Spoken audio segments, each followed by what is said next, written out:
So I'm very happy that we are on lecture number 8. It's hard to believe. So the lecture is about enablers, innovation, and how do you use all of that in order to do startups. So I'm going to starting to look at the foundations of when you want to do a startup, how do you do that? Okay? Mainly from the idea perspective. So as usual, this is the team. You've seen them. Ruti is also here, but she refuses to give me a picture, so you'll have to look at her live. So I'll go back again to what are we trying to do in here. I will repeat it every single lecture so that people will remember why we're here. We're here not to invest in companies or anything, but to teach people the profession of building successful companies. It is a profession. It has a methodology. There is a science to it, and it can be taught. Doesn't mean that I can take anybody and turn them into a successful entrepreneur, but it means that people who have the potential, we can give them the foundations, we can give them the methodology how to do it.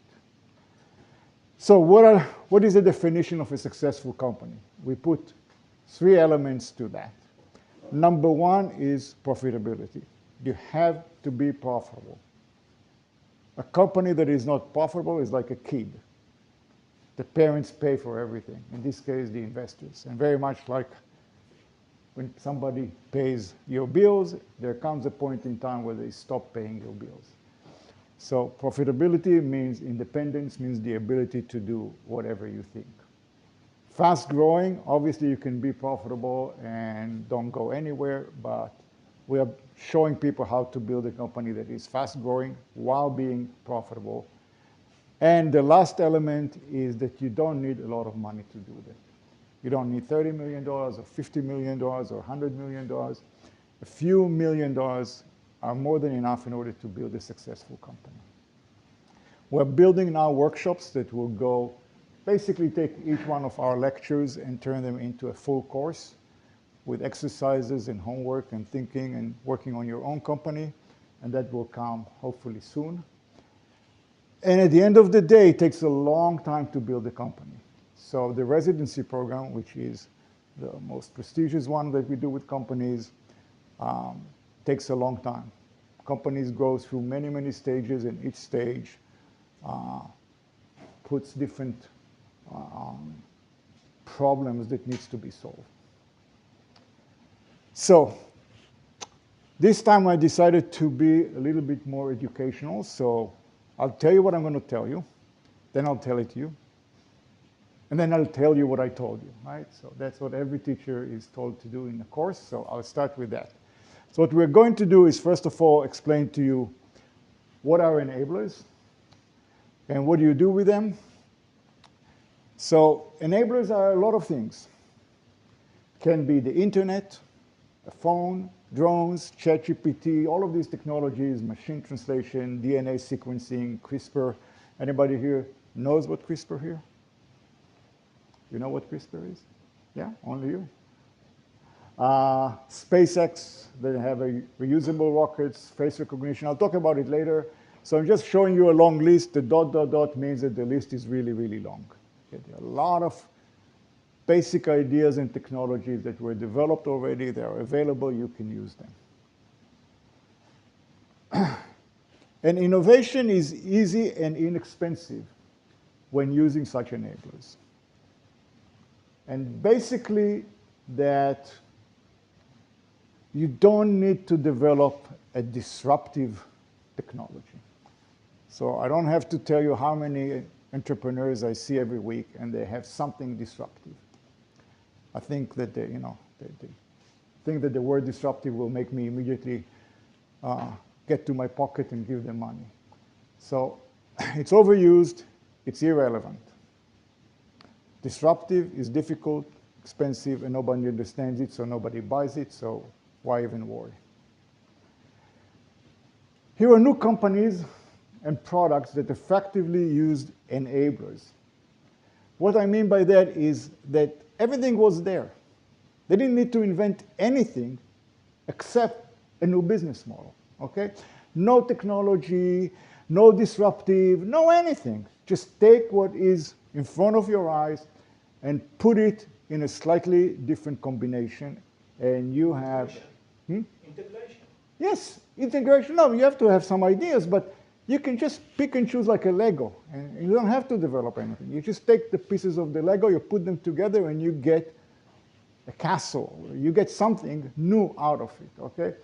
So you take the iPhone has two very important things, internet and a GPS, and boom, you have Get, Uber, Volt, Waze, Pango, you name it, right? Different applications, different solutions, but the disruptive technology is in the iPhone, not in what you do. Reusable rockets. Elon Musk said, I don't get it, You fly New York to San Francisco and you throw the airplane to the water. I mean, what is this stupid idea, You send them a rocket up, it comes down, you use it again. We're not building one-time rockets. And everybody said he's nuts, he's crazy. Well, he's not. So he built reusable rockets, and what does that mean? He brings the price of launching satellites down, and so he built a whole new system called Skylink. We'll talk about it later. DNA sequencing, okay? Started in the 80s with the human genome, cost about $10 billion to do. Nowadays, it costs $1,000. It's here, it's available. Build something around it. So where and how you use it. So I will talk kind of interchangeably about two things that we discussed in the last two presentations. One is growth engines, and the other is jobs to do. Okay? So these two ideas that we discussed at length the previous time and the one before that are going to show up again here many, many times because they all play together.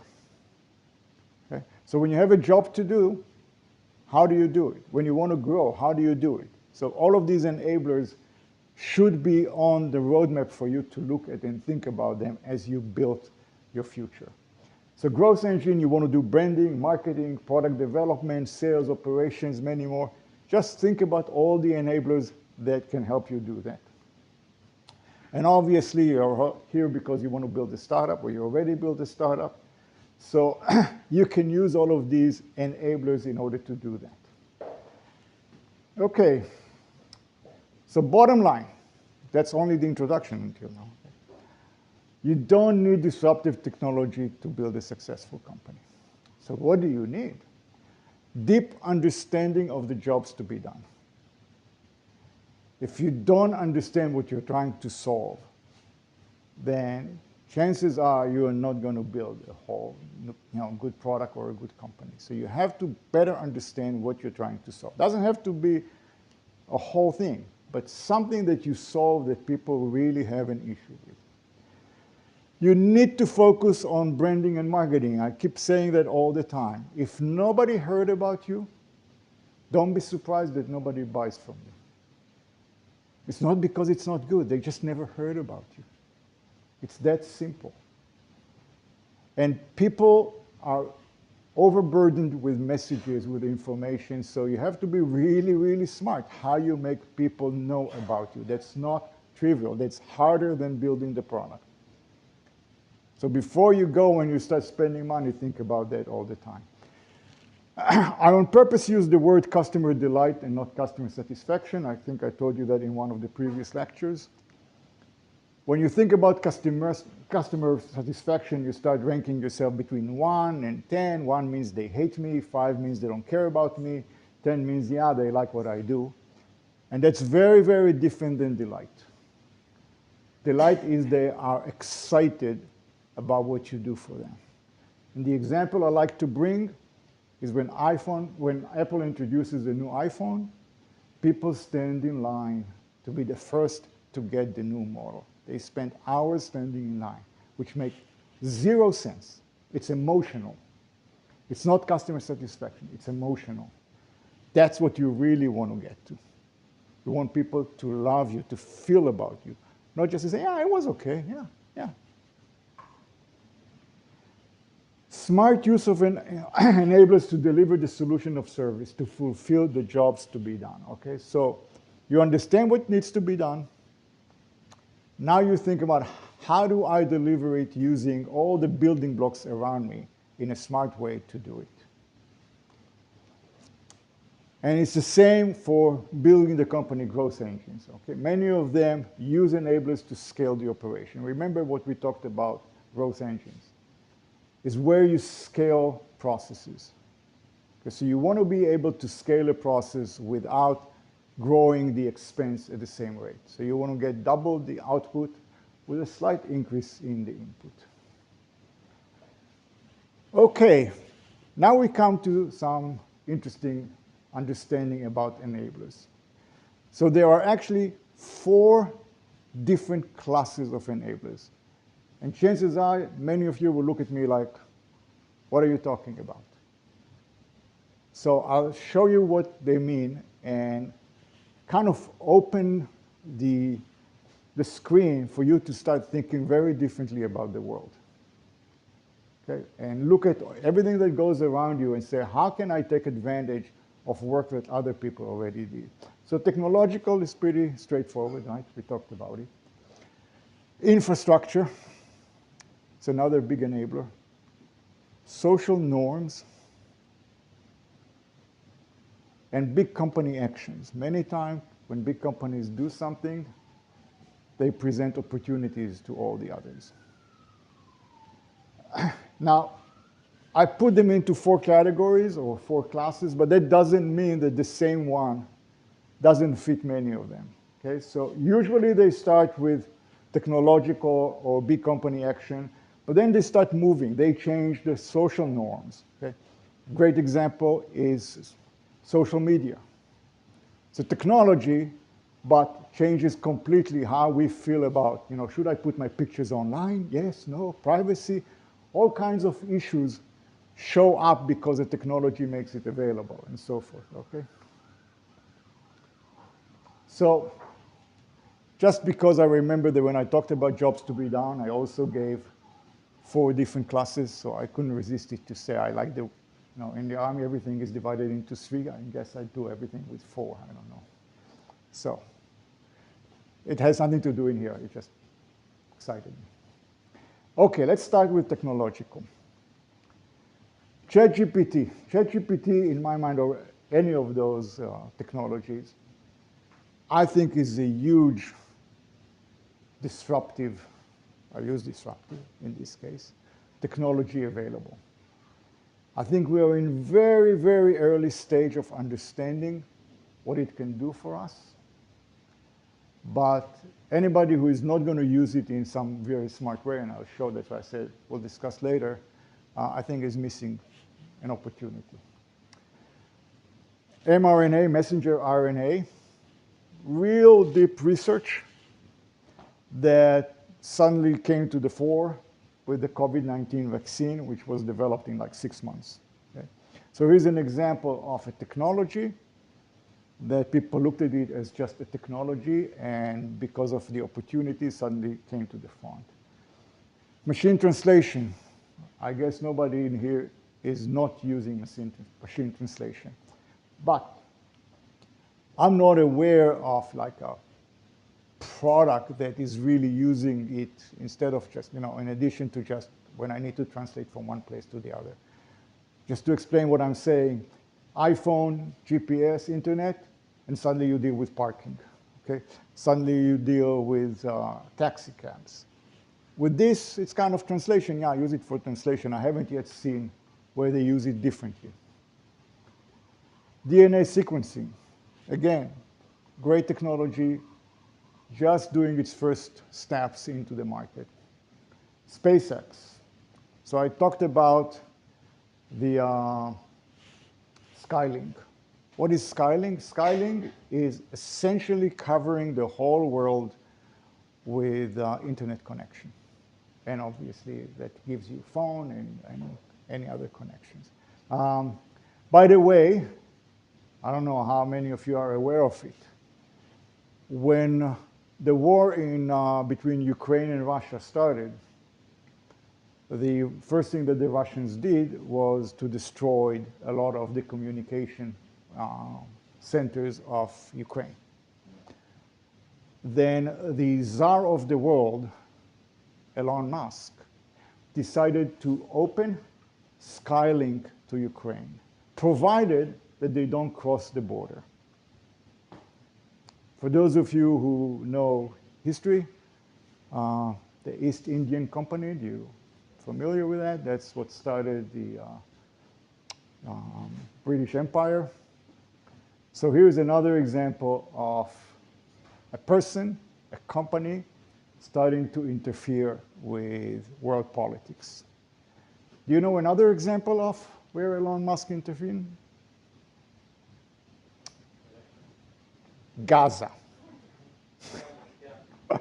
Okay, so he allowed Israel to use Skylink in order to communicate in Gaza, provided we don't kill Arabs. So this is an interesting example about enablers and the power of enablers when you get to big companies. Image recognition. Again, very, very interesting example. So what is image recognition? Image recognition is what a decade ago, every year, a few dozen people got a PhD because they were able to identify a dog in a picture.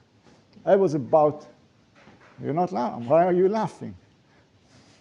It was a PhD project. Okay? It was difficult to do. Just to tell a story, I remember when my kids were very, very little, we had a book, and the book was, Where is the Teddy Bear? It was a picture book. And the teddy bear was, I remember, brown, and you see his hand sticking from somewhere or his nose sticking from somewhere. And my brilliant genius kids were able to show you where the teddy bear is. They were, I don't know, a year or 2 years old. And me as a computer scientist, I understood the complexity of solving it on a computer. And I looked at it and I said to myself, how on earth a year-old kid can do that, where people get PhDs for trying to do it, and it doesn't work. So image recognition has come a huge way forward. Anybody with Google Photos can do it. I use Google Photos all the time. I run a query and I get the answer. Like, I don't remember my car license plate, so I always write my car, and it shows me my car, and everything goes well. But the interesting thing is where you can use it. So there's one area that is almost obvious, and that is medical imaging.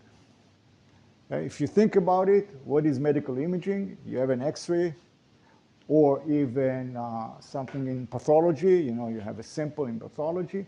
It's essentially somebody is looking at it, and based on their experience, they say, oh, this is malignant. Oh, look at this little dot in here, I don't like it, or whatever it is. Trivial to train, because there are millions of these pictures or images with explanations. Millions of them. So it's very, very tempting to develop such applications, and there are many applications like that. So an Israeli company called Zebra Medical Vision was created in 2014, raised about $50 million, built such an application, I think, for pathology, right? And couldn't make money. They were later on acquired by another Israeli company called Nonox in 2021 for a joke. And Nonox is worth a joke now. So the whole thing is crashed. But why? Remember that I talked about enablers all the time. Things that enable you to do things. Like everything else in life, there's the yin and the yang. The opposite of enablers are disablers. So the disablers are the people who are going to lose their job. Radiologists, pathologists, all the people who look at the image and say something. They're going to lose their job, and they will lose their job. The reason they will lose their job is because machines are getting much, much better than them. Much better than them. And also, once you have one machine that knows something, you just replicate it. Copy-paste. And the next machine knows it, and copy-paste, and all the machines know it. Whereas if one pathologist or one radiologist knows something, he's just the only person in the world who knows it. And all the fresh grads who want to be pathologists are going to miss a lot of problems, and people will die. So clearly the world is going to move to machines doing all of these analyses. But right now, they are the ones that have to say yes or no, so they say no. How and when it's going to change, I don't know, but I can assure you that 10, 20 years from now, you know. There is an interesting company, Israeli company, named Site, that has an apparatus called Olo that can check, by one drop of blood, you can check the blood for malaria or other things, and they do it by Imaging. image recognition. Yes. This is good.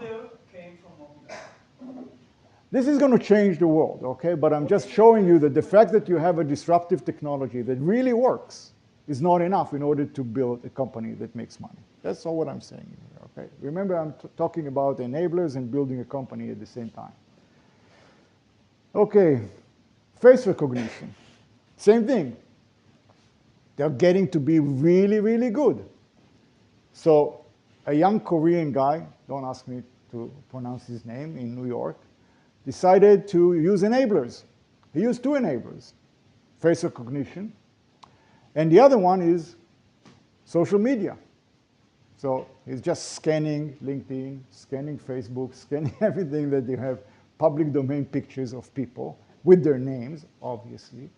So that when I walk into the store, he says, "Hi, Yonatan, you're from Zoominfo, right?" So he sells it. He claims he sells it only to police forces. There's a whole big thing around it. But here's an example that cost him very little money. He raised, I think, $2-3 million and built the company because he's just used enablers. There are a gazillion pictures with names on it. There's a technology available. You put 1 + 1 and you have a new company.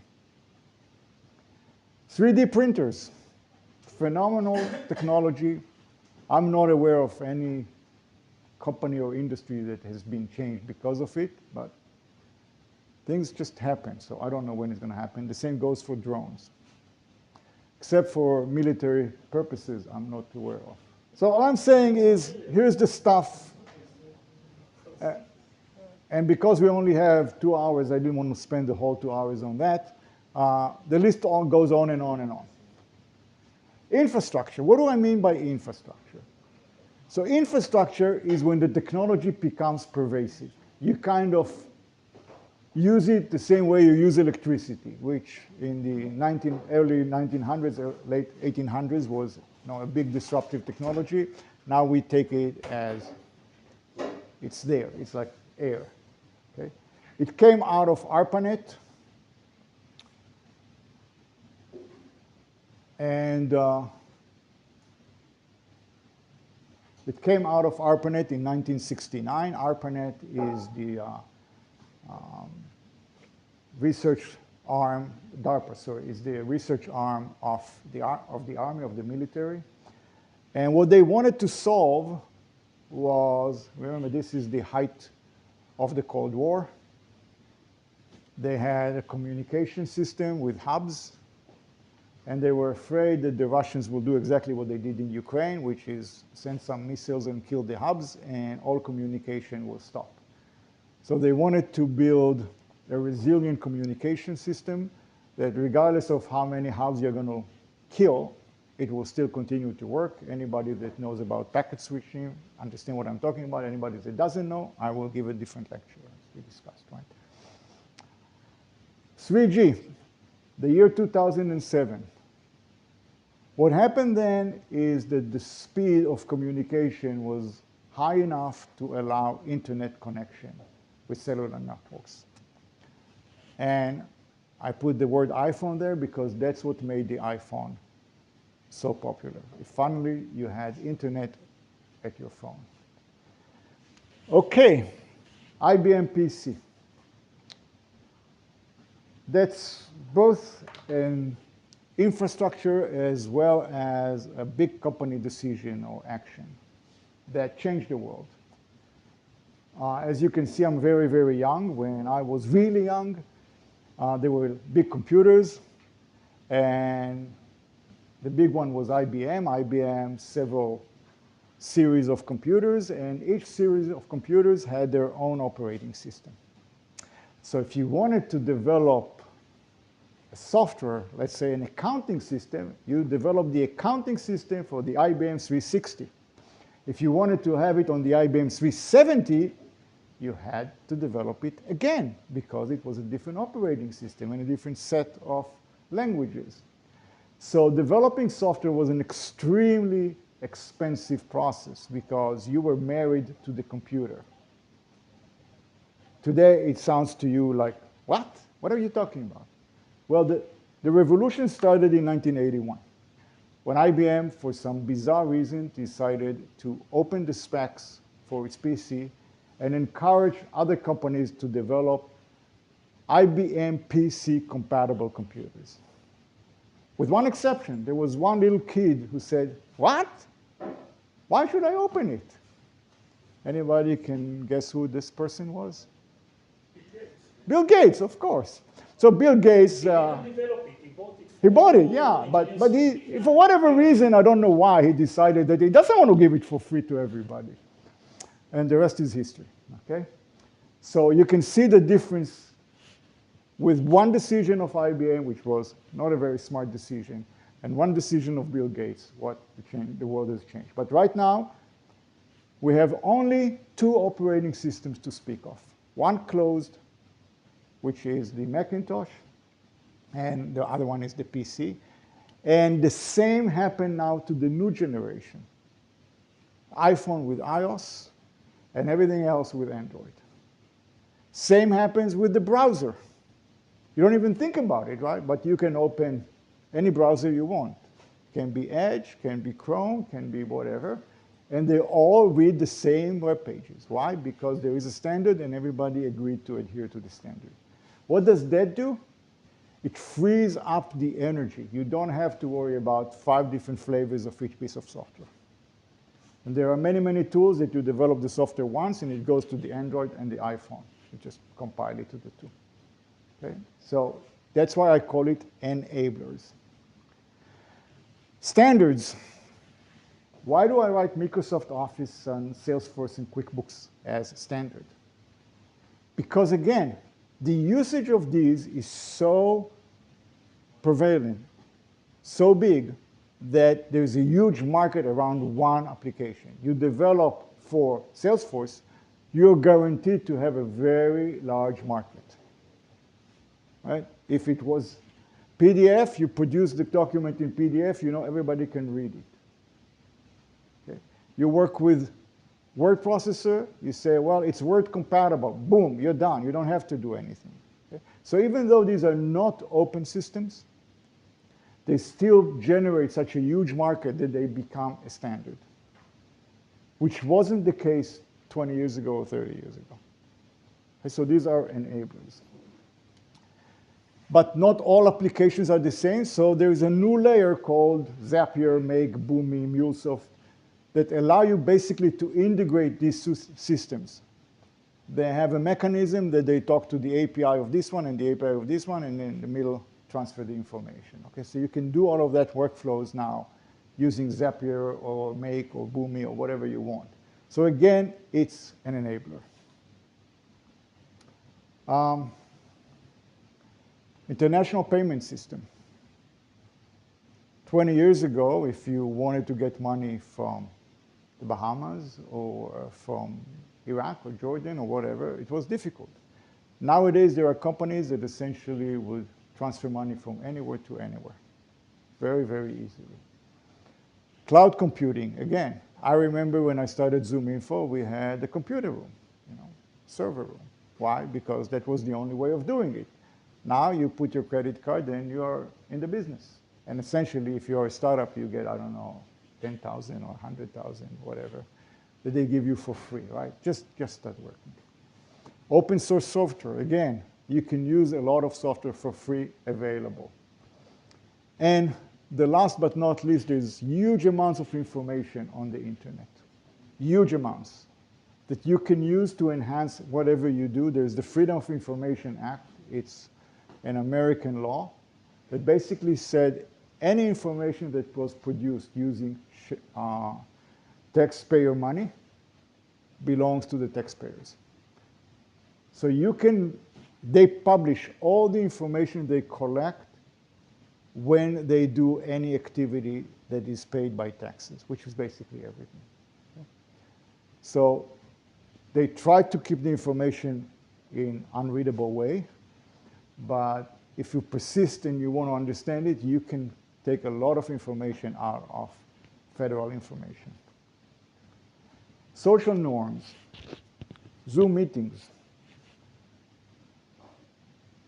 Came the Corona, the COVID-19, and everybody was using Zoom. And it became a standard, a normal thing, okay?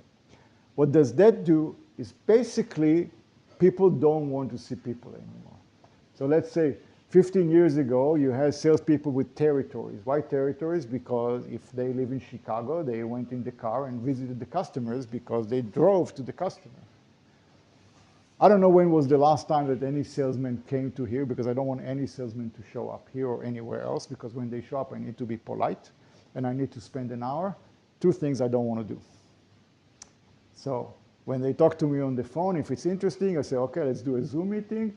And what does he do at the Zoom meeting? Exactly what he would have done if we were sitting face to face. He would open his computer and show me his screen. So why do I need to see him in my office and give him a cup of tea? I don't. So the other way around also works. Now think about it. People open offices in America. And I asked them, why on earth do you open an office in America? Because I want to sell in America. And I said, then what are you going to do in the office in America? And the answer is, I'll call people. Okay, you have to do it for America because in Israel it doesn't work. And then I organize a Zoom meeting. So stay in Israel. And what about the time difference? Well, start working at 3, that's all. No reason anymore. You can take the money from there. There's a tax calculator nowadays. Many of you maybe don't know. In America, there is a tax at many levels, city, state, and federal. And everybody wants their cut, so you have to know what you're doing. But you don't have to know. There's software. So you use that software in your accounting system, and you say, I have a customer in Chicago, which happened to me. You have to pay city tax on software. Okay, so they charge you the city tax. You, of course, transfer it to the customer, and he pays the bill. He knows what he's doing. So you don't really need to be present physically anywhere anymore. That's why I call it social norms. It's totally, that's the way it works. They don't need to see you. They don't want to see you. They want to speak good English. The gig economy. Okay, we all have it. Uber, Volt, Fiverr, Upwork, TaskRabbit, which we used in order to take a lot of suitcases down the stairs recently. Change the world, literally change the world. So that means if you want to do something, you have all of these help available to you, and you can hire people. We do a lot of that stuff. So again, that's why I call it social norms. It's not a technology, but it's something that now is available to us. I still remember when Uber started, people said, no, I'm not going to just step into the car with a stranger. And the taxi driver is more stranger. Am I going to stay in somebody else's house? Are you nuts? Who's going to open their house? Okay? So the world is changing all the time. And I call those enablers. Okay? Work from home. Didn't exist before Corona. Now it's like, what? You want me to come to the office more than 1 day a week? You know, I live about 20 minutes away. Okay? Change of norms. So Slack became very, very important because people don't sit around you. So you need to communicate somehow. And Slack was there, and boom. Social platforms and social media. You know, people publish, people do things. It's crazy what's going on. Influencers, all the things that didn't exist 20 years ago are now the norm. That's why I call it social norms. And people publish pictures and videos in huge quantity. I talked about Clearview. There's infinite data sets to do all kinds of things. All of it available at your fingertips. Big company actions. So when big companies do something, they many times change the world in a way that you look at it and you can do the same. iTunes. So developing the, what was it called? The iPod, thank you. It's nice, it's an MP3 player.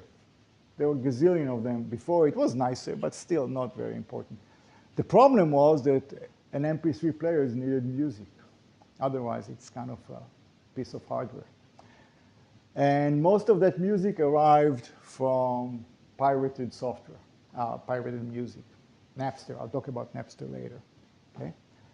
So came Apple, and Steve Jobs negotiated with the music producers, and they said 99 cents, regardless of how popular your song is. It's simple, it's easy.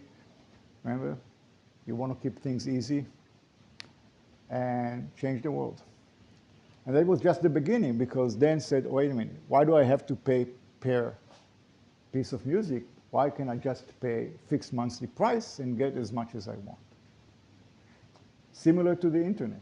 Think about the world looking today if you had to pay per hour or per gigabyte. You feel it when you travel, right? You have your cell phone and you buy 5 gigabyte, 10 gigabyte, and you swear all the time, right? So you see the difference when something is fixed price, eat as much as you can. It changes the economy, it changes how you use it. Amazon Marketplace, they opened their platform to anybody who wants to sell. That allows small people to start becoming international sellers of whether it's their own piece of art or whether it is something else that they buy and sell. Okay? Totally enabler. Google AdWords, same idea. One thing, one platform that everybody sits on, and you can advertise anything that you can think of. So with one platform, you reach everybody in the world about every idea. It's an enabler. PC compatible, we talked about it. Net neutrality, what is net neutrality? I said before, you pay fixed price. Somebody has to pay the bill. Somebody. So the communication company, somebody has to pay the bills that half the world is watching Netflix all the time. So we want Netflix to pay much more because Netflix is eating tremendous amount of bandwidth. I want them to pay more. But when the internet was created, they swore to net neutrality, which means all users pay the same price, regardless of use. So there's a long battle going on. It's in Congress in the US about net neutrality, whether to start charging companies like Spotify or Netflix and others more for their communication. They will start charging for traffic. Why Intel will not pay more, or Microsoft? I'm just showing company actions. It's endless. Yeah, I'm just saying you can look at it as an enabler, okay? Remember the scope in here. I'm saying we should just look at the world and say, this is the way the world behaves. People put pictures, it's cost money, it doesn't cost money, I have this image recognition, what can I do with it? That's all what I'm trying to say. Don't try to develop something disruptive. Just don't waste your time and money. That's all what I'm saying, okay? And here's the last interesting idea. Ayala, that's for you. Two-factor authentication. I remember we talked about it. It suddenly dawned on me that actually we are creating a Teudat Zehut, an ID number that is international. Each single individual in the world has an ID. If you want to know mine, it's right here. 972-5262-00085. And because I'm married, my wife is with 86 at the end. And that's our international unique ID number. The day I lose my phone till I get back something like that, I cannot get to my bank account. I cannot do with Google. I'm lost.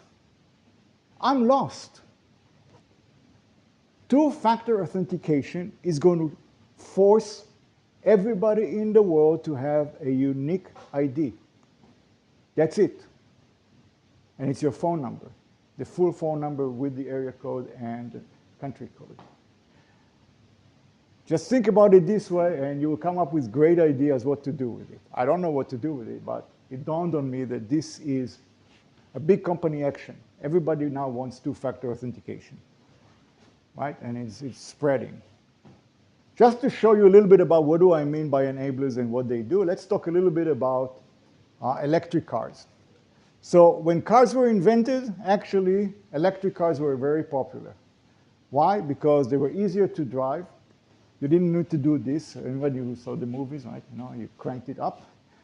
It's quieter, no pollution, and it's a perfect for short drives. It had a range of about 80 kilometers, and it cost about $1,700. Okay? And they were tremendously popular. So where are they? Ford Model T, that's where they are. Introduced in 1908, cost $600, a third. Gas-a-load, longer range trips, and better road system because now there were cars, so you started building roads. You started building roads, you go farther away. You go farther away, you need a bigger range. Your bigger range doesn't go with the battery. So you start seeing how enablers become disablers. I really want you to think about all of these as something very dynamic. It changes. It opens opportunities, it closes opportunities. But there are many opportunities all the time. Electric engine started, so you don't crank anymore, right? Nobody here is cranking their car. Crude oil was discovered in Texas, and it was inexpensive. And 15 million Model T cars were sold in 19 years.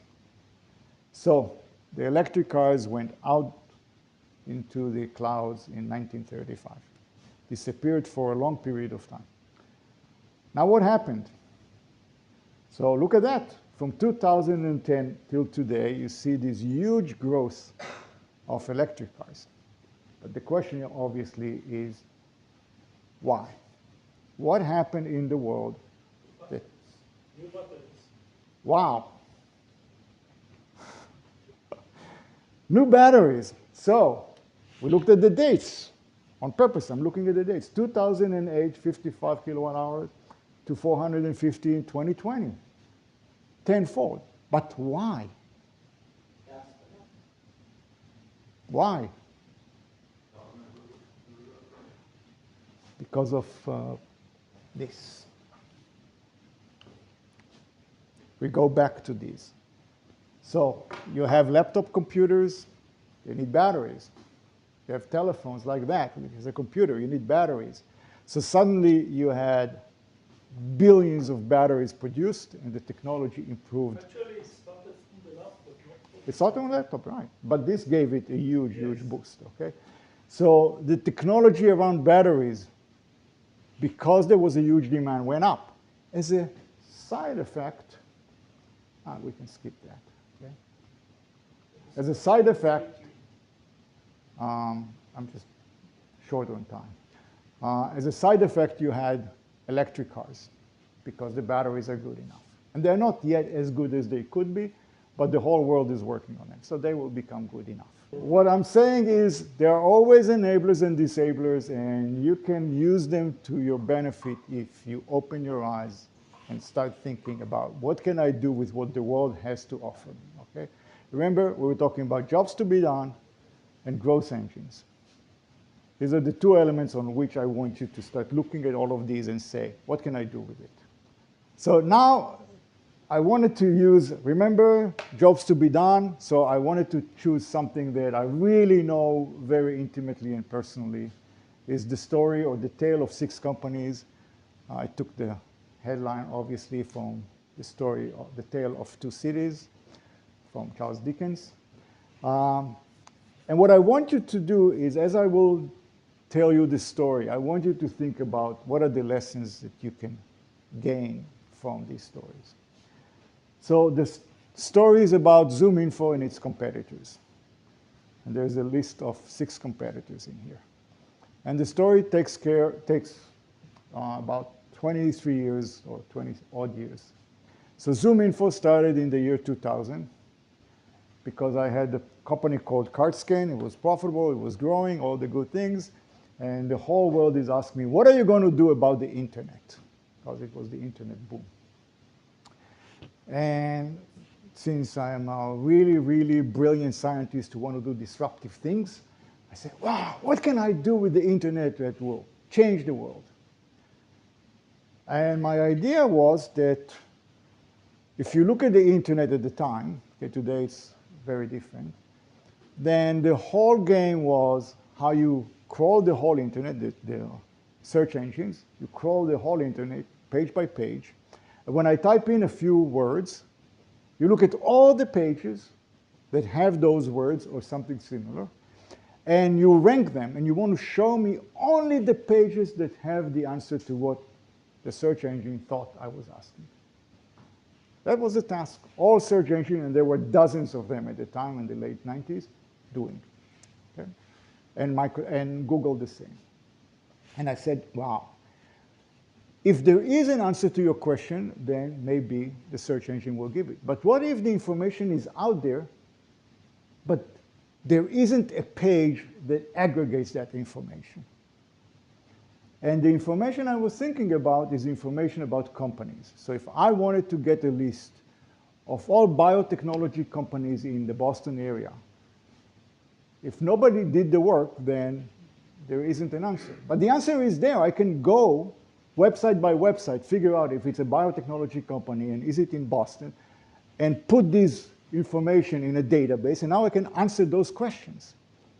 So the data is out there, but you need a very different engine in order to figure it out.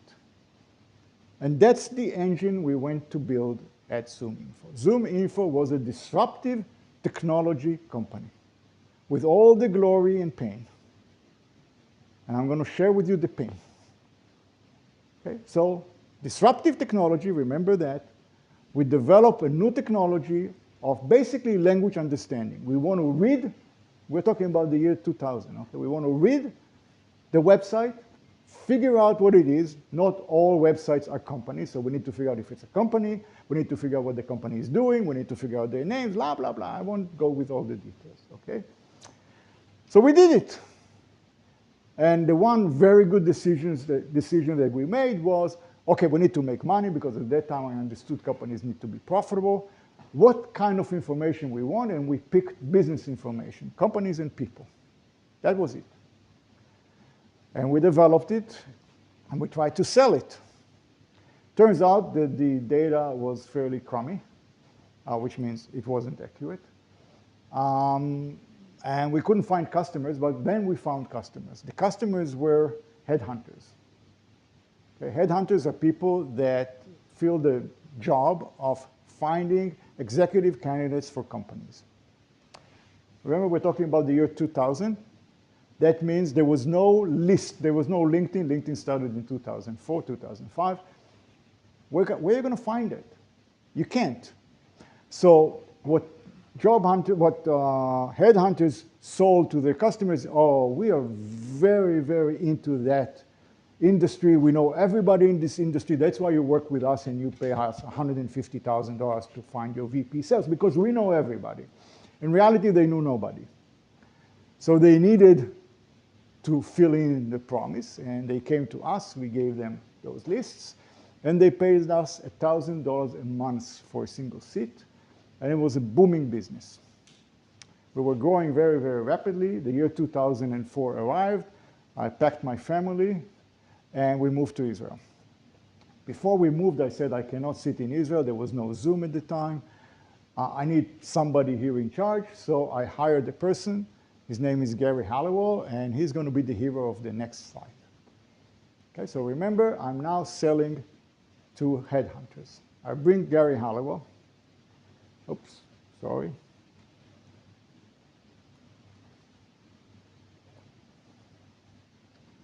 And he joins us in 2004. The guy is a very interesting guy.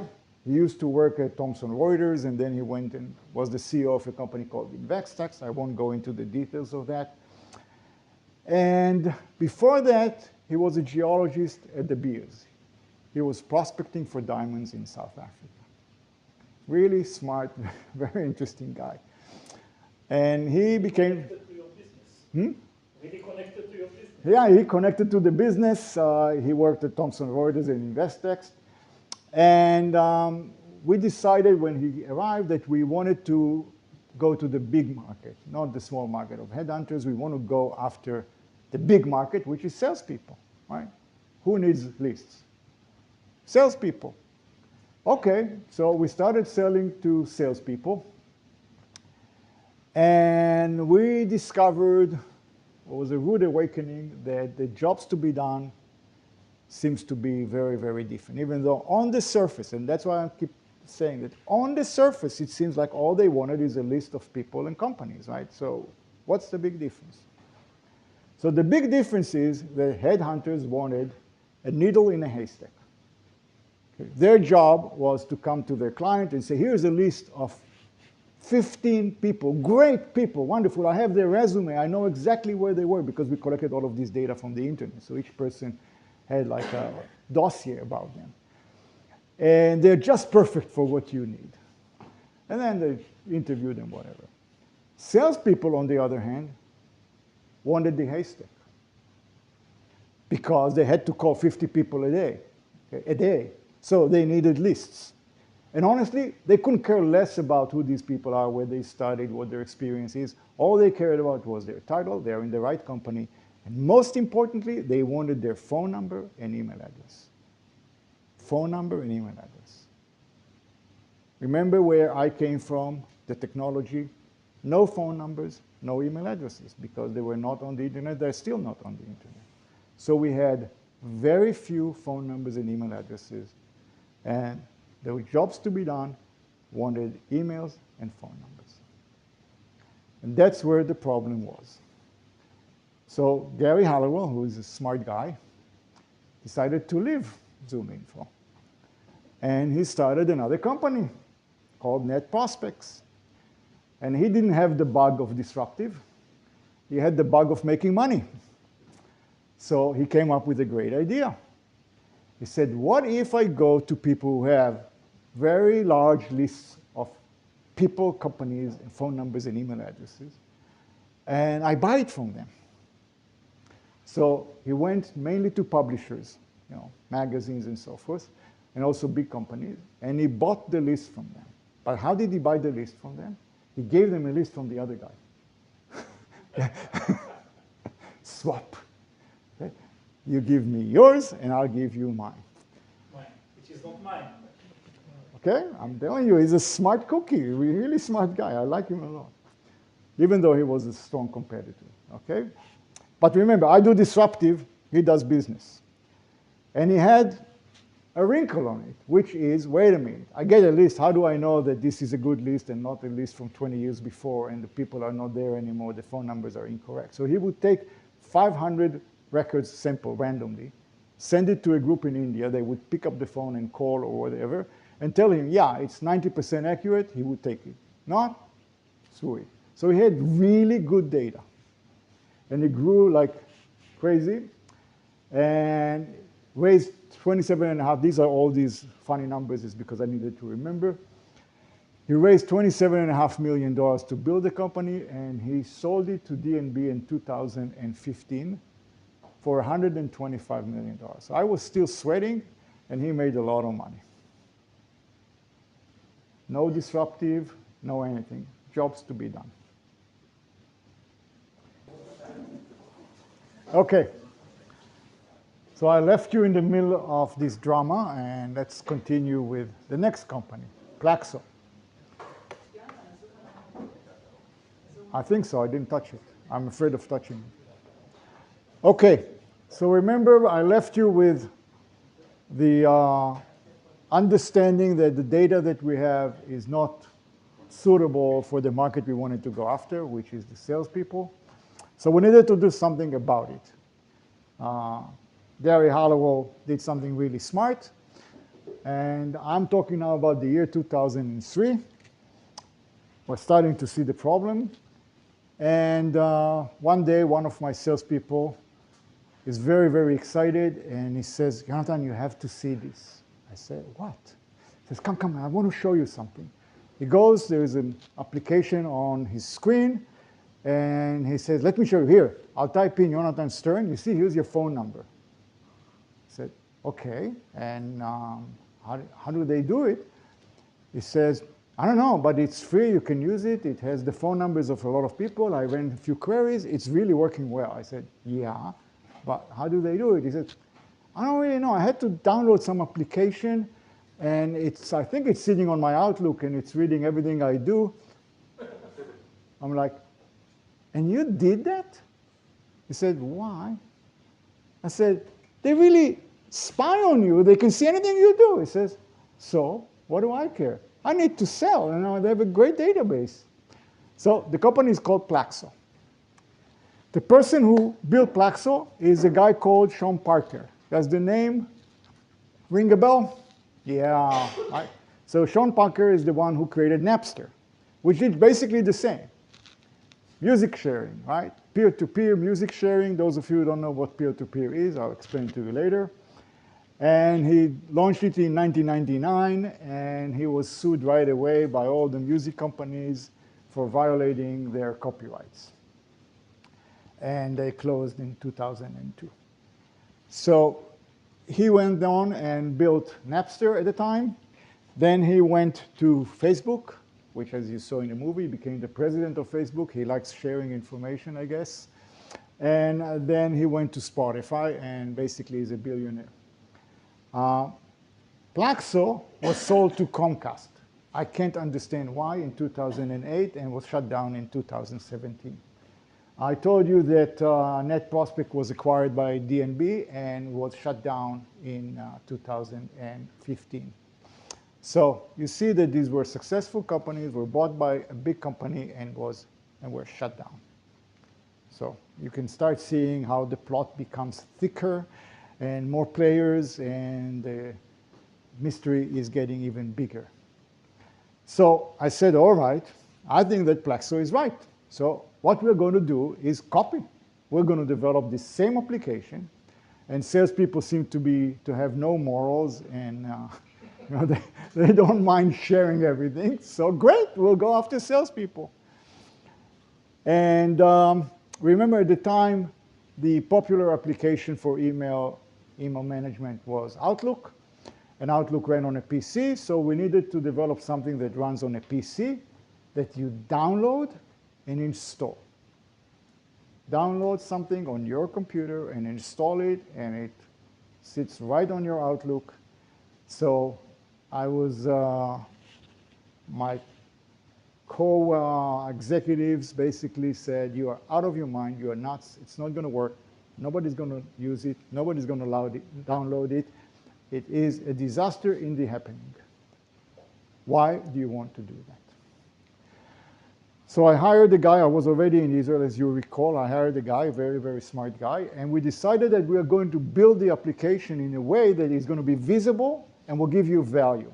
What it's going to do is basically what you have today in Google, that it shows you all the people that you communicate with and collects all the information about them and builds an address book for you. So that's what we did. We built an address book that set inside your Outlook and read all the emails, extracted also the signatures in the email, and did a really nice job. There's another company that did that called Zobni. Zobni, if you read it in Hebrew, which is right to left, it says inbox. So I thought it was a really nice name, so they built the company Zobni, and that's what they were doing. They were basically doing the same thing with a little bit of other things, raised money, tried to sell, blah, blah, blah, shut down. Okay? So there are a lot of corpses along the way here. So we built that product. It was a really nice product that I was telling you. It was visible. And then I had a new VP marketing, and he said, over my dead body, you're not going to do it. Everybody will see it. They will sue you. Privacy, schmivacy. We have to hide it. So we scrapped that piece of software, and we built a new one that was hidden. You download it. You never saw it again. It just stole your data. That's all what it did. Stole your data. We called it the swapper, because supposedly for doing that, you get free access to Zoo. Not really free. You get, I don't know, 20 records a month or something stupid like that. But that's what it is. And it never worked really easily. So we forced them to download it. I won't go into the details. The amazing thing is that it is still the same way today. Okay? This very, very bad application is still the same way today, and it's generating most of the data that Zoominfo has. It works what? There is a web swapper. I'll get to it in a moment. Okay.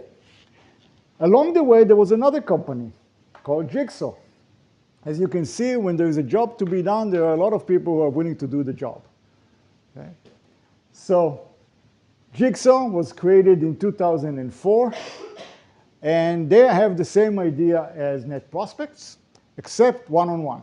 So instead of going to companies or publishers that have a big list, they went to you, and you say, if you give me a record, I'll give you a record. So they had this accounting, and you can give records and get records.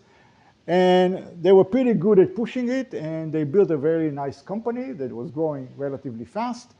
And lo and behold, they were acquired by Salesforce. 2010, Salesforce looked at it and said, wait a minute, salespeople use Salesforce. That's just, 1 + 1 = 10. If I also sell them data, I can become really stinking rich.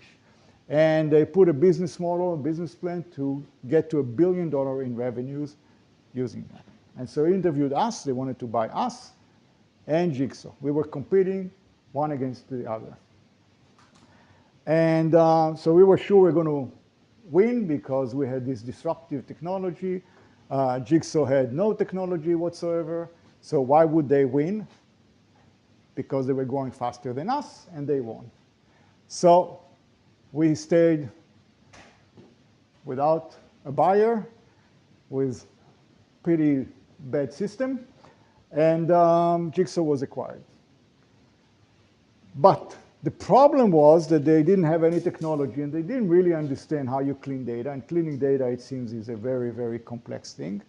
So Salesforce tried, and all kinds of issues, and they called the product or the company data.com, and they shut it down in 2020. Gone. So a lot of these people have come, done something, and gone. Then, in 2007, Discover.org. Discover.org had a very ingenious idea how to collect data. They had a room full of people in Washington State who would call on the phone and interview people. And they did a pretty good job, actually. And they accumulated information on about 2 million or 3 million people manually by phone. And they started selling. Henry Schuck, who is the CEO, is a really, really good salesman. He's also a lawyer. And he had a brilliant marketing idea. And his brilliant marketing idea was, if you buy from Zoominfo, we are the main competitors. We were still alive and kicking. If you buy from Zoominfo, they give you 20 million records, but you don't need 19.5 million of them, so they just clutter you. They just bother you. We work really, really hard to choose only the records that you really need. That's why we only have 3 million records. And it costs about 4 times more than Zoominfo data. And who decides what you really need? I'm just talking about marketing. Marketing and truth is not, they have no correlation even, okay? They don't sit in the same room. Anyway, he built a really good company, okay, Discover.org. Very profitable. And he grew a lot by buying competitors. So he bought and bought and bought competitors and growing until there was only one big competitor left called Zoominfo. And at the time, I was already in Israel for a long time. I was traveling back and forth like an idiot. So I decided enough is enough. And so we sold Zoominfo to Discover.org for $800 million in 2019. I was already not in the company. It was a few months after I left. So here's an example of how solving the same problem, jobs to be done. I've shown you 4 different ways of doing it. Okay? 4 different ways. Having an Outlook plugin, having exchanging of lists, exchanging of single records, or buying Zoominfo. 4 solutions. Okay? And then there is a 6th company. Apollo. So they started in 2015. At that time, the enablers changed. Remember, we were working with Outlook. Outlook meant I needed to download a piece of software, install it on your PC. It didn't work on Macintosh, and it was hidden behind. They came with a very different idea, which I thought was brilliant. They developed a sales automation tool. Sales automation is a tool that allows you to send bulk emails, to see who opened the email, allow you to create lists, like you can send this email, if they open it, you send that email, and so forth and so on. And really nice piece of software that they developed. And it sits right on your Gmail. So all you have to do is actually just allow your Gmail to cooperate with that piece of software. That's it. Really, really simple. You click a button, and it works. And it gives you value immediately because you can really manage all your sales process through that. And it seems almost natural that you share the data because you use that data all the time, right? So Apollo became very, very successful. When I encountered Apollo, I, at the time, wasn't at Zoominfo anymore. I went to Zoominfo and I said, guys, I think this is really, really nice solution, better than our swapper. You should develop a similar thing. I don't know what happened or not happened, but I'm just showing you how the same jobs to be done got very, very different implementations or solutions, and how when the world changed, some companies took advantage of it. Okay, so when people didn't care about privacy, came Plaxo, Sean Parker, Jigsaw, and so forth that said people are willing to swap. And Apollo, I think, came with the best solution, which is giving you real value that makes sense to you and it's easy to install and so forth. So what are the lessons? Disruptive technology is hugely overrated. I love the technology at Zoominfo, really. I did a nice job, but it's overrated. There's a big gap between technology and generating money at scale. So technology is a very, very nice toy. It makes you feel great. But between that and making money, there is virtually no correlation. Many entrepreneurs start by thinking, inventing some disruptive technology. I think I'm trying to tell you that this is not the best way to become rich. Okay? It's a nice way. It's really cool, but it's not. They should focus on understanding the jobs to be done and then look around for enablers to get the jobs done easily. Okay? And I think I've convinced you right now that enablers are not necessarily just technologies. Oh, by the way, don't forget to start with branding first, okay? If nobody heard about you, tough luck. At the end, and this is very, very important, success comes from happy and loyal customers, not from the technology. Long term, which is why Zoominfo was sold for such a high price, and why later on, a year afterwards, Discover changed the name to, no, right away they changed the name to Zoominfo, because nobody knew about Discover, but everybody knew about Zoominfo. So that's why the company is called today Zoominfo, because we did a good marketing. And then the combined companies went public in 2020. It was the first IPO in the Corona season. Went out at a valuation of about $24 billion. $24 billion. The valuation has declined. I think it's worth today about $10 billion.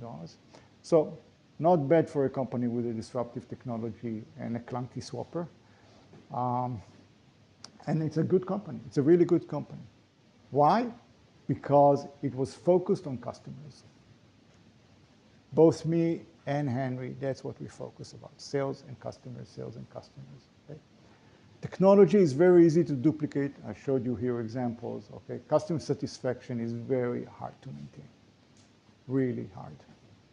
So that should be what you think about. So obsessive focus on customers, operations, and efficiency, and growth engines will take you much better. Okay? So I wanted to take you through this whole story so you can see a really big picture of 6 companies competing on the same jobs to be done Only 2 succeeded really big. By the way, Apollo AI is, I think worth about $1 billion today, and they're growing fast. So good companies that focus on the results get there. Okay, similar or different story. Capital IQ was founded in 1998, and it was 3 investment bankers. Investment bankers, what do? It's a nice term for like realtors, but instead of selling real estate, they sell companies. Okay, so they are the middlemen between. They try to find buyers to a company or seller to a company. Okay? That's what they do. And what they wanted to do is open a boutique to deal with the low end of the market. Usually investment bankers take a percentage of the transaction. So if the transaction is $1 billion, 1%, it's a reasonable amount of money. If the transaction is $10 million, 1% doesn't justify the work. Still reasonable amount of money. It's a lot of work selling a company. It's a lot of work. So they wanted to create a growth engine. They wanted to create something that will allow them to do it faster and better. And they identified that the jobs to be done, the first stage of it is to figure out who might be interested in buying that company. So they wanted to build a database about companies, who they are, what they do, who are the people in them, just build a database. Remember, this is before Zoominfo, 1998, okay? And remember, this didn't exist at the time. Okay? When I started, also, this data didn't exist. So they developed a database of information about companies, which was novelty, as I write in here, and it was populated manually by low-cost researchers. So they had people in India that would do the research. But, and that's the interesting thing why I bring it up in here. So they built a fairly simple mechanism how to find the information. And the mechanism was based on Google Alerts. So they fed Google with the names of, 100,000 companies they were interested in. And anytime Google found any piece of news about that company, it sent an alert, right? So what they did is they have a split screen. On one side, they would bring up that page that Google alerted about, acquisition, new product, whatever it is. And on the left side, they had a form. They tried to figure out what the piece of news was and put the right form, but not necessary, because then a person would sit there, read the piece of information, and fill out the form. So they solved the problem of how to identify new information, and they made it easy to copy-paste or type or whatever it is. Pretty much scribes, people that sit there and get piece of news after the piece of news. It went so well that they bought an Indian company with hundreds of people. That was later on. I already knew them. I was talking to them. So they bought a company with, 300, 400 Indians. That's what they did. They gave them the software, and they filled out the information in there. Okay? When I put something in red, that's a question I would like to discuss. So can you do it today more efficiently? How? ChatGPT. Right? So you can compete today with Capital IQ, with, I don't want to embarrass you, but even Aviad can do it now. Right? Aviad is a genius in ChatGPT. He shows me how he solves all the problems in the world with ChatGPT, and it works. So Aviad can build a new company called Capital IQ. So what happened with Capital IQ? Well, they tried to build this boutique, remember, but it turns out nobody was interested in the boutique, but everyone, they showed them the database, their people that saw it said, I want access to that database, okay? And so they deeply understood the jobs to be done because they were selling the database to people who looked exactly like them, and they understood the need of it. So it was sold in 2004 to McGraw-Hill. As you can see today, Standard & Poor's. It's still going, and it's going very, very well. And here's one of those enablers. ChatGPT, remember I told you at the beginning I want to talk about ChatGPT. Now you see what I wanted to talk about. Here's an example that they basically built a person GPT. They showed the information and people copy-pasted. You can do it today more efficiently. Now what happened with the people? So Neil Goldman founded a company called Relationship Science. He wanted to build these maps of who knows whom. And he called me and he tried to interest me in working on it with him. And I declined, I was too busy. And Randy Wynn, who was another founder, invested in Discover.org in March of 2018. And I talked to him several times before they bought Zoominfo, after they bought Zoominfo. So the world is small and people go around. Okay. So I'll give you a blueprint for a startup. All of you who don't want disruptive, just want to make money, here's a blueprint of how you build a startup. So you can extract specific information from free text, like web pages, contracts, receipts, emails, whatever it is, right? So all you have to do is use ChatGPT and train it a little bit about extracting this information. And what are the jobs to be done?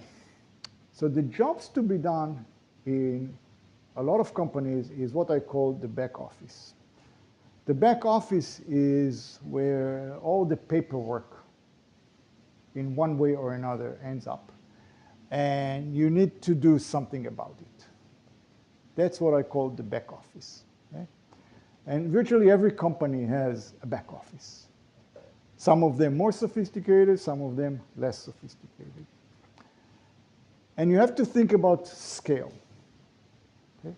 So simple jobs become more and more complex and valuable as the scale grows.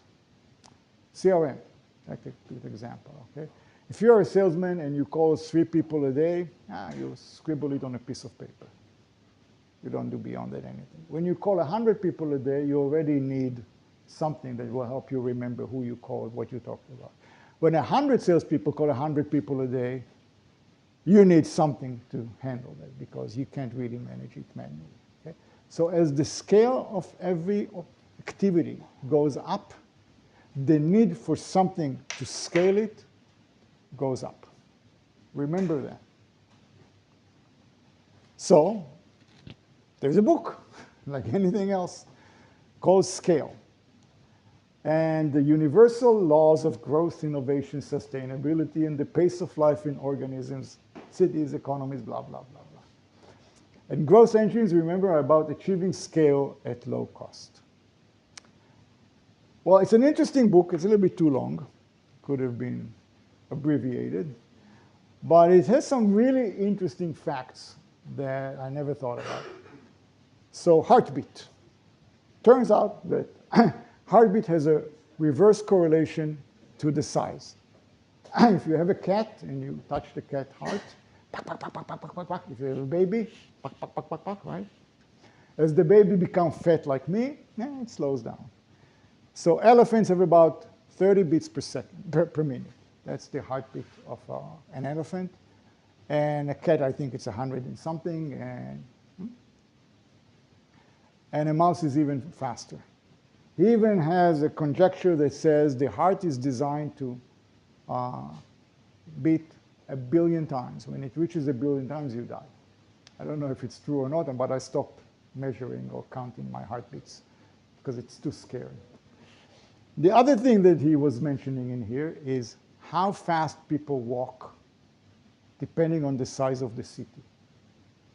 Turns out, size of a city.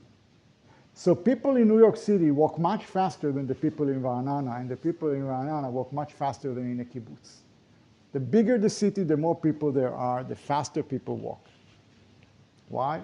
I have no idea. But it's a very interesting book, and it opens your mind to think that anything that moves up in the scale has some fundamental changes happening to them, and to me, all of these are opportunities. Remember, I'm teaching you kind of how to build a company with 5 different simple steps. So the purpose of many business software applications, like a CRM, is to aid the efficiency of scaling up. So what's the problem? Why is there a problem? Why do I say that the back office is always a problem? Here's the problem as I put in here. There's an interface. The interface is between the people who generate the information, let's call it somehow, okay, and where you want to put it, which in most cases is a database. So there is a need to take that information from its, call it human structure, to something that is a machine structure, always. Sometimes the information itself is generated by a machine, but even then, many, many times it's not standard. Okay? So you get a receipt. Every single business has a slightly different receipt, so you need to read it in a way, okay? Even though the receipt was generated by a machine. So there's always this problem. Okay? Now, what most companies do, if you think about it, is they have forms, right? You want something from a bank, you need to fill out a form. Why?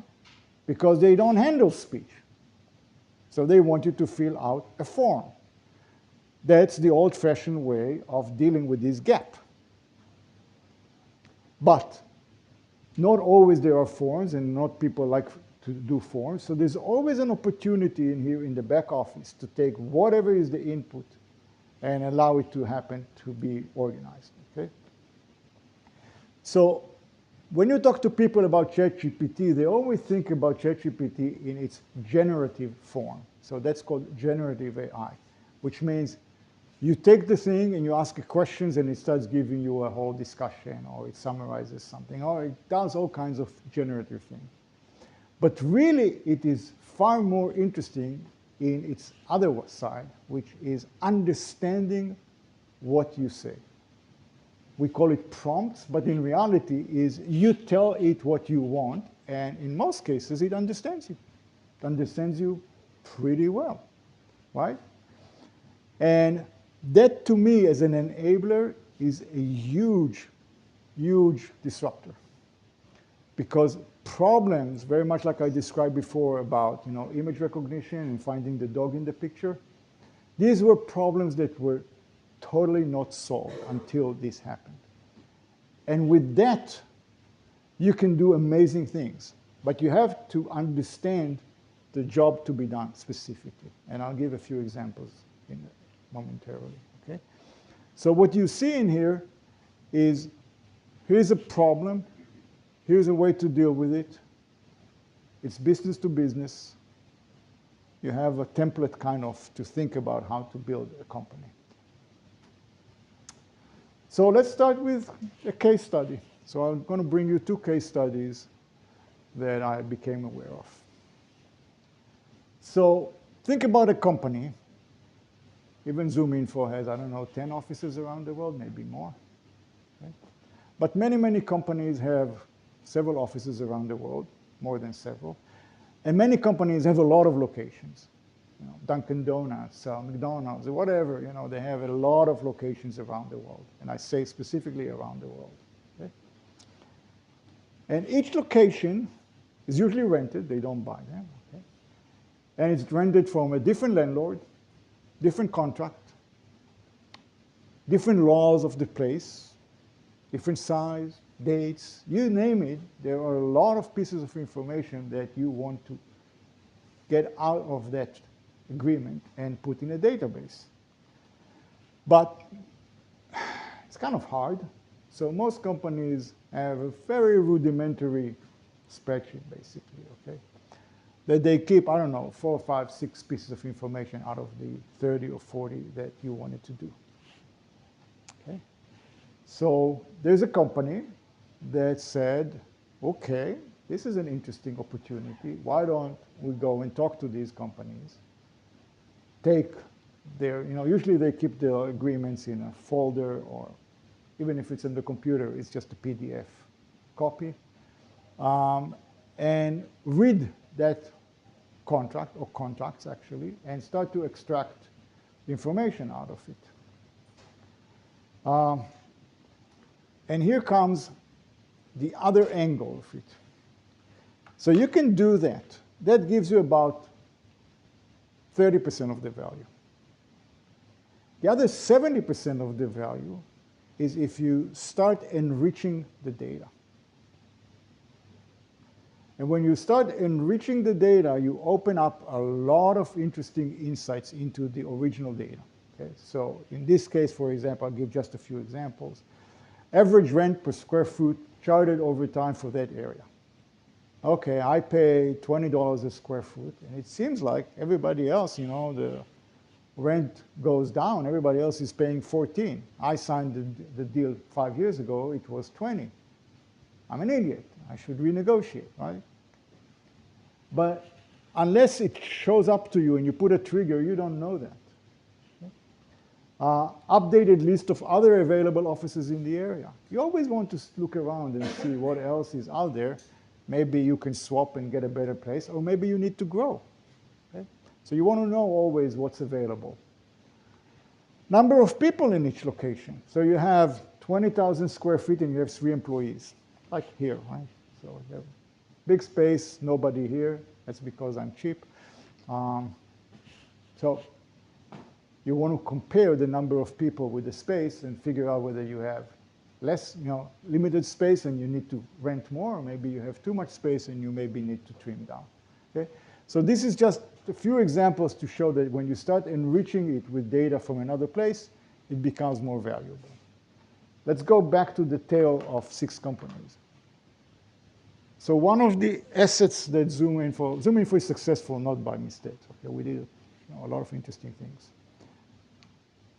So as I was thinking about salespeople, remember I moved from recruiters to salespeople, gradually it became clear, actually, that the information that is really interesting is not about the people.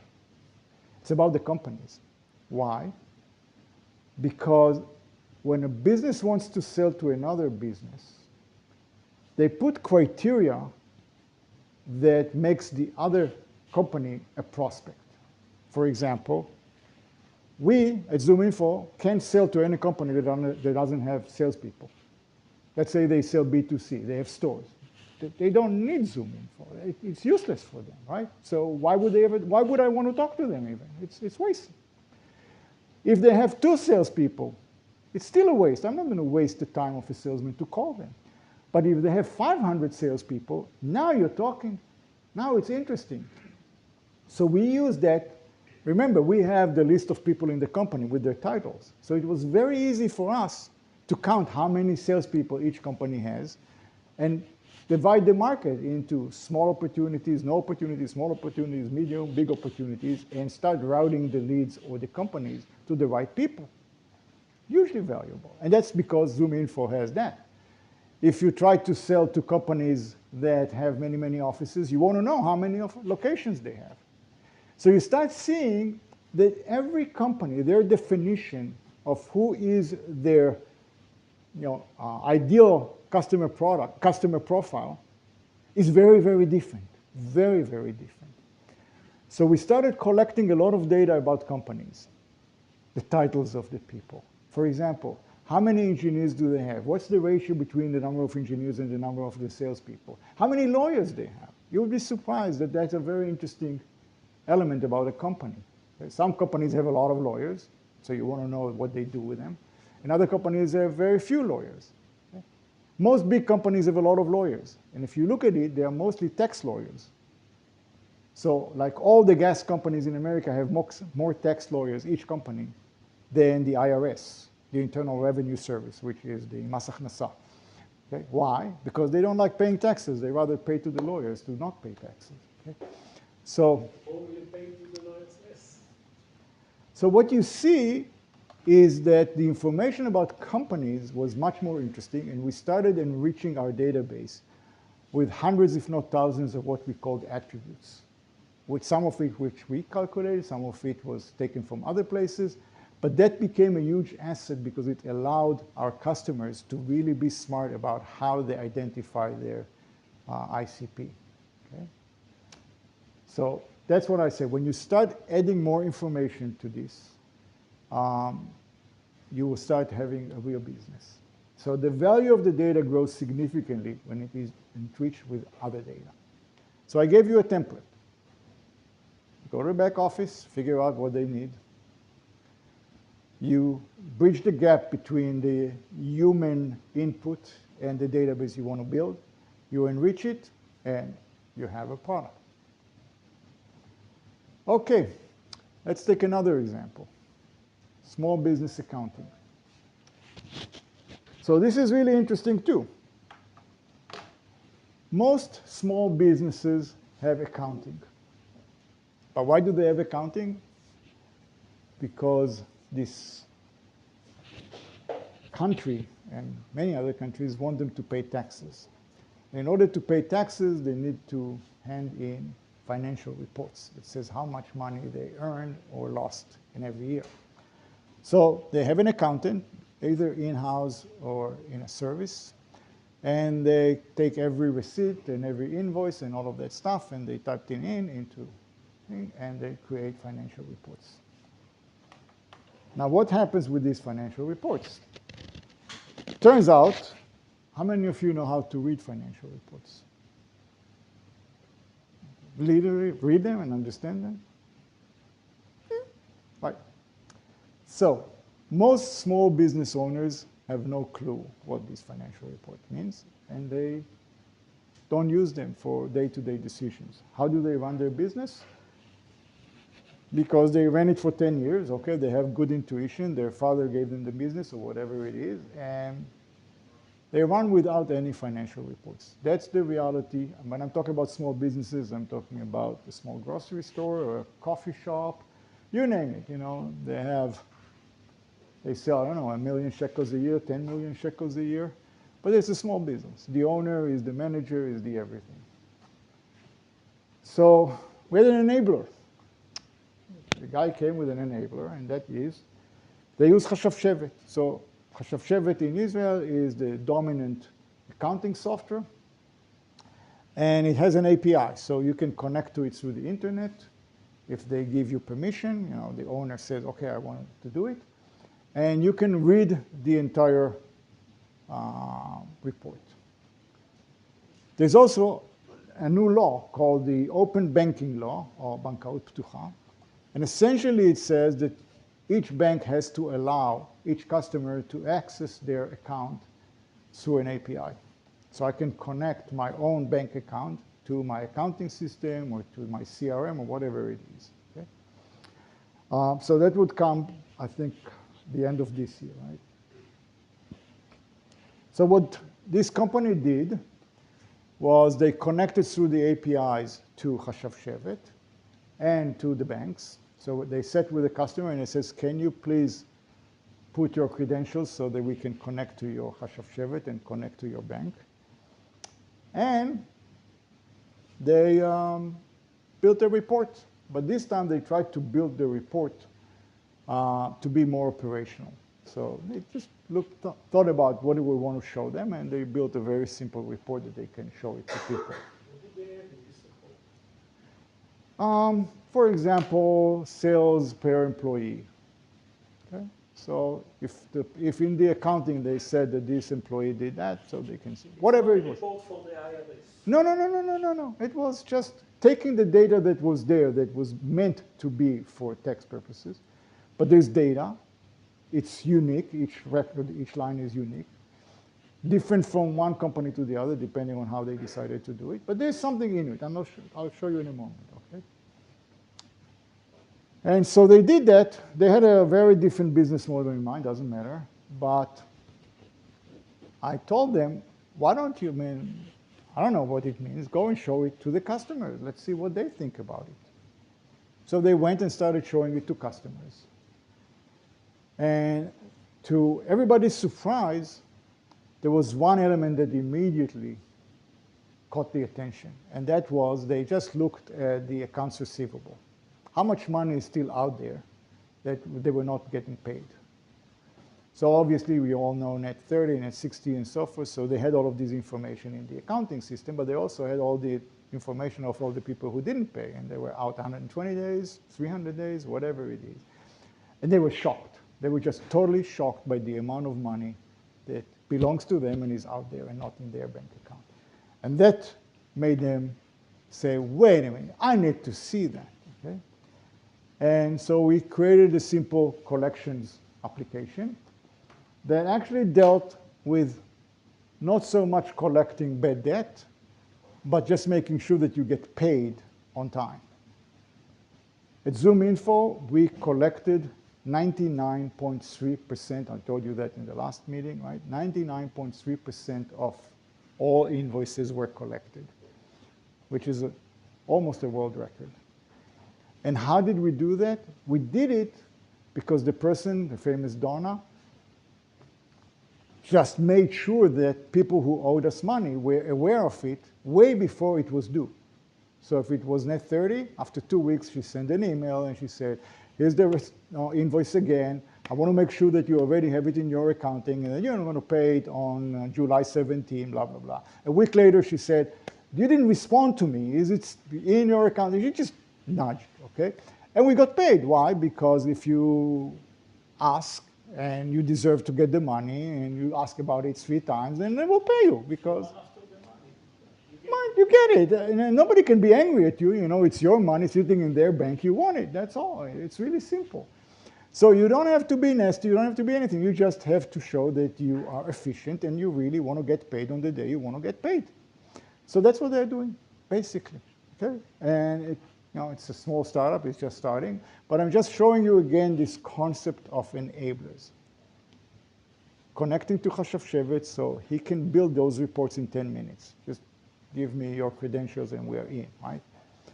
Connecting to your bank account so you can see when monies came and went and so forth and so on. And you can connect it and compare it. Okay? So these are enablers. But he didn't know what to do with them, but his customers knew what to do with it.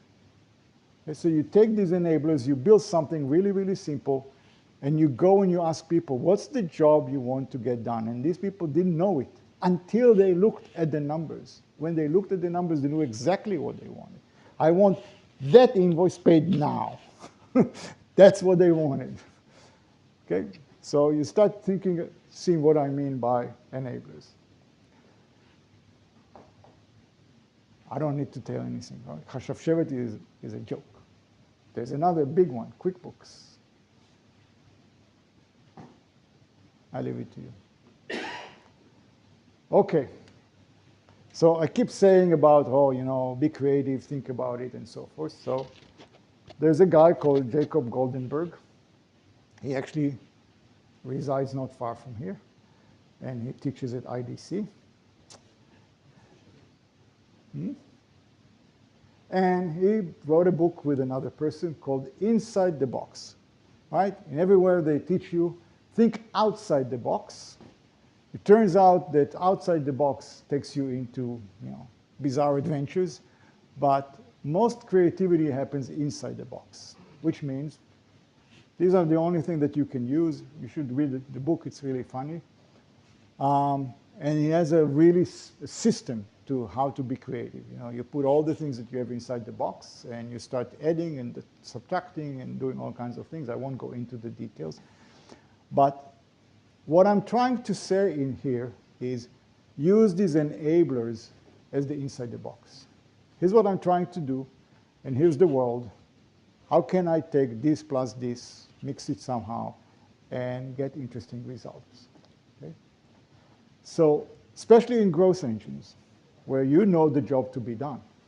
Okay? You have a good definition of the jobs to be done. Okay? So if you look at it with this approach of inside the box, and I won't go into it, what exactly it is, you can reveal a lot of innovation that really is in plain sight, literally. Okay? Sometimes you just don't think about it, like when I said about the collections.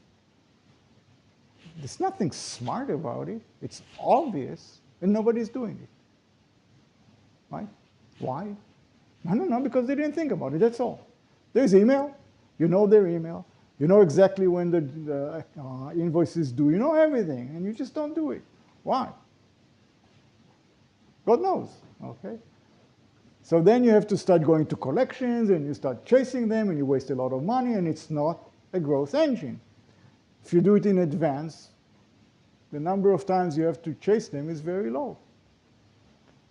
Well, that's what I'm trying to say all along in here is, think about the job to be done, think about all the systems that are available to you, and use them. I'll go back to the other thing I said about what is the opposite of a growth engine. It's called people. So, anywhere where you have people in your organization and you feel like you need to add more people because you are growing, that's where you should stop. Scratch your beard that doesn't exist and say, do I really, really need to add another person? Really, really do I need to add another person? Or can it be done with the same person with better tools, better ideas, better process? And when you start thinking like that, every time you are tempted to hire another person, stop. Stop. First of all, hiring people is really hard. Why are you guys laughing at Zoom? I know. I'm just joking. Yeah. So every time you need to hire a person, it's a lot of work to hire a person, and your chances of hiring the right person for the right job are not very high.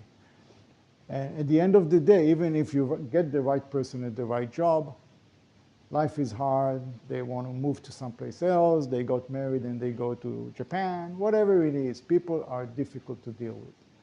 So anytime you feel a need to hire another person, stop, think inside the box, dissect the job to be done, and figure out whether you can do it with a process. As the scale of the operation grows, it is a must. It's not just you better think about it, okay?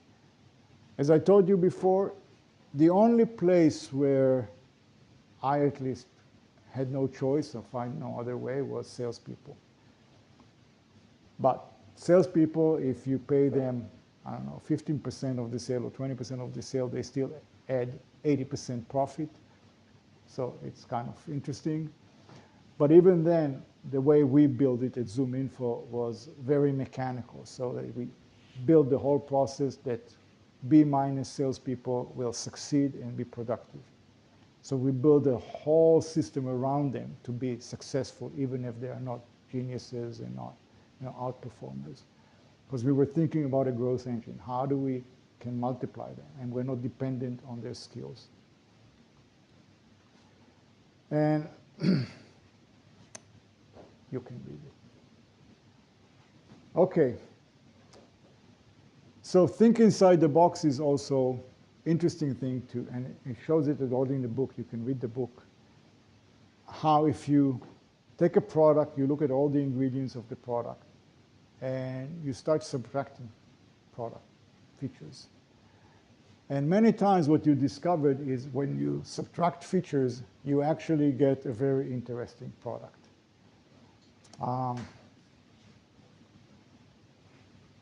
That's not here in this one. So I'll talk about it and then I will.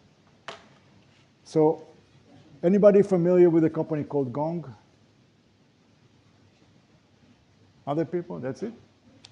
Okay. And people called Chorus? Familiar here? Chorus, yeah? Chorus. So Gong came up with the wonderful disruptive idea. We're going to record every sales interaction with customers. We're going to convert it to text. We're going to analyze the text. We're going to find issues, either with the sales process, with the salesman, and we do a lot of analysis and hard work. And it's a very expensive system. This is an Israeli company, Gong, or at least the founders are Israeli. And the competitor in Israel called Chorus, for those of you who don't know why they laughed, is because Chorus was acquired by Zoominfo for $550 million. They didn't ask me. And interesting concept. Well, I became aware of Gong many, many years before when one of my salespeople, they had a free version for a month or whatever it is. He used it. And he wanted to show me the impact of that piece of software on his sales operation. So he said, I had two salespeople. One of them was tremendously productive, and the other one was less than productive, let's call it this way. And I wanted to explain to him why he was not meeting the criteria. So all I did is I used Gong to measure the time the salesperson talks and the time the customer talks. That's all, okay?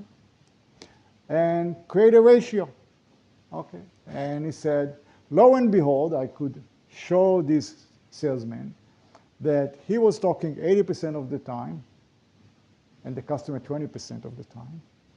And the other successful salesman talked 20% of the time and the customers talked 80% of the time. That person made 80% more sales than you.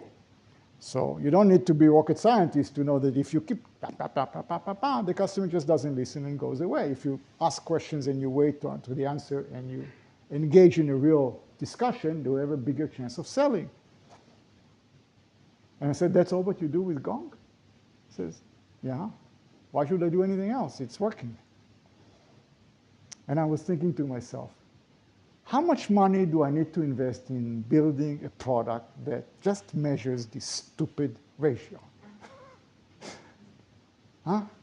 And if I sell it to companies for, let's say, $50 a month per user or $10 per month per user, wouldn't it be a phenomenal way of getting customers instead of trying to sell it for $10,000?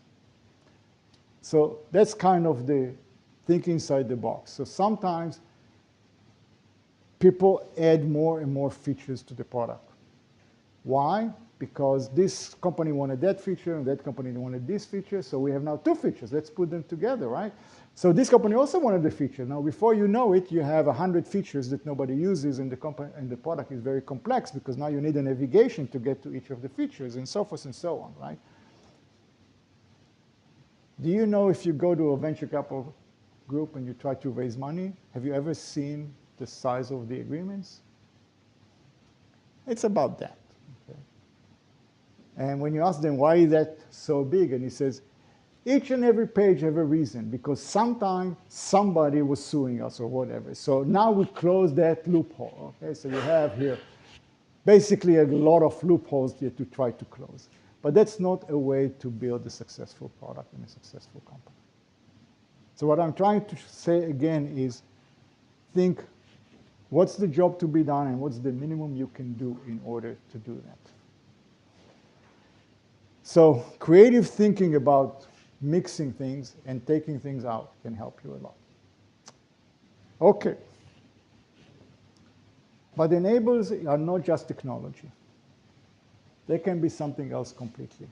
So we had a company called Obster, and Obster was an international company. It had people around the world. Really, literally, there were like 18 people in the company. Half of them were one each. One in Brazil, one in Ukraine, I think. I don't remember even. One in Armenia. So how do you hire these people? Okay, not all of them wanted to be consultants. They wanted to be hired, and they wanted to pay taxes and get all the benefits. And how do you do that from a company in Israel? So like always, people see where you have a problem, other people see opportunity. So there's a company called Deal. It's an Israeli company, actually, like many. Provides global compliance services, big name, including payroll reports and analytics. Basically, you went to Deal, you paid $500 a month, and they hired that employee for you. That was it. You never saw the employment agreement. You told them how much you're willing to pay and so forth, but you paid $500 and you never thought about that employee again, except about his work. That's all. You didn't have to start a company in Ukraine or Armenia or anything. Okay? So when I was talking about you don't need to build a company in the US, if you find that you need somebody in the US, use Deal.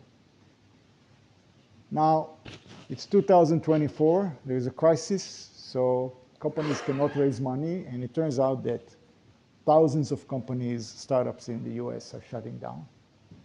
So somebody saw opportunity where others see a disaster. So it's called simple closure. It's a startup that helps you close your business. So turns out that close. Someone to shut down yourself. They call undertakers. So these are company undertakers. Okay.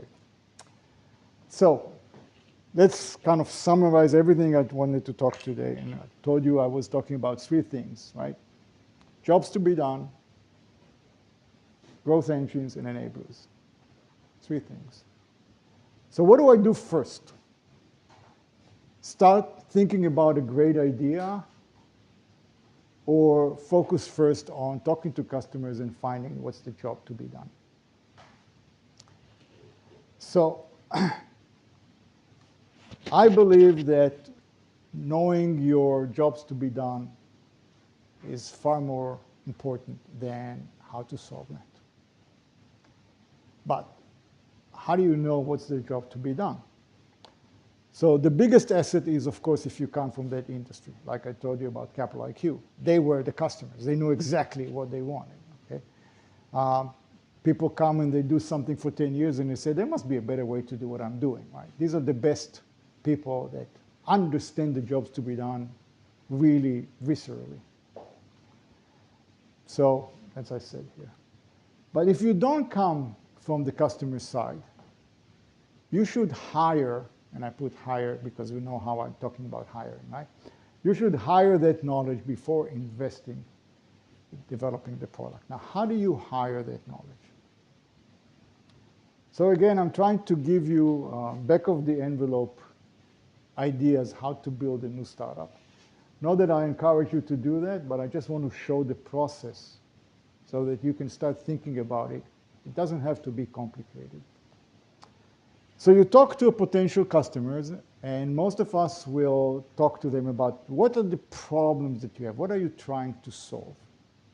There's a good chance that it will do one of 2 things. One, he will talk to you about the problem he had yesterday, because it's still fresh in his mind. And it's actually a small problem, but it just happened yesterday, and he remembers it. Or he doesn't know what you want from him. He's working, he's happy, everything is great. You know, he has 10 people filling out forms. It's wonderful. I have 10 people working for me. I got a promotion. Now I have 20 people. What can be better than that, right? So most processes, if you talk about a process, I'm yet to find a process that cannot be improved. Every process. From cooking to cleaning the house to selling. Every process can be improved. So ask them to explain the process. Don't ask them about the problem. So explain to me, what do you put into the CRM? Where's the data coming from? How is it coming to them? Is it accurate? Oh, somebody has to type it, okay. And who is the somebody that has to type it? The more questions you ask, the more you're going to discover the disaster. Okay? The more you're going to pull your hair and you say, I can't believe that that's what they do. Yes, that's what they do. And they have 20 people doing it. And the manager will fight forever to grow to 25 because that's his promotion. Remember that, okay? So you can ask from friends and family first. You can talk to retired executives. Retired people are my best targets always because they are bored. They know what they're doing, and they look to somebody to talk to about their business. Or past workers even. They are not retired, but they left the company, and you can start talking to them. You can use LinkedIn intros. There's a product called Expendi, costs a few dollars a month, and it allows you to send invitations. So you can send about 500 invitations a month before LinkedIn shuts you down, and Expendi knows it, so it allows you to send about 400 to 500 invitations. So you give him a list, and he starts sending invitations. Yes, there's more. Every time there's a need, there are companies who do it. And in our experience and other people's experience, about 30% of the people that you ask for become my friend, do it. So you will start, if you send 500 a month, you're going to get 100 to 150 people who say, yeah, sure, let's connect. So that's enough people that you can start asking questions. Most of them will not spend the time with you, but some will, and you can start understanding the business. Then you might want, once you talk to a few of them and you start identifying that there is a common problem that you see, you can say, okay, I want to organize a roundtable with executives in the industry to talk about these specific problems and how each one of you is solving it. People like to talk about their issues with peers, so you give them the opportunity. The later stage, you might consider an advisory board. And here's my company, my content again. Don't boil the ocean. Start with a simple product. Don't try to solve a lot of problems. Okay? Gong, chorus, why? And then we will end. There's a huge difference between talking to people and having people that pay you money. When people pay you money, they consider you to be a partner. That's the reality. They start talking to you. When you call them, they answer. So you remember about branding first? That's the strongest branding possible, right? Even if you sell them a product competing with Gong from $10 a month, all it does is measuring times, okay? And it's really cheap. Now you have the VP of sales and the sales directors talking to you. They know you think about their problems. They're talking to you now. It's easier to grow with them than to come with a product that costs $10,000 and it has this very complex process that they don't really understand.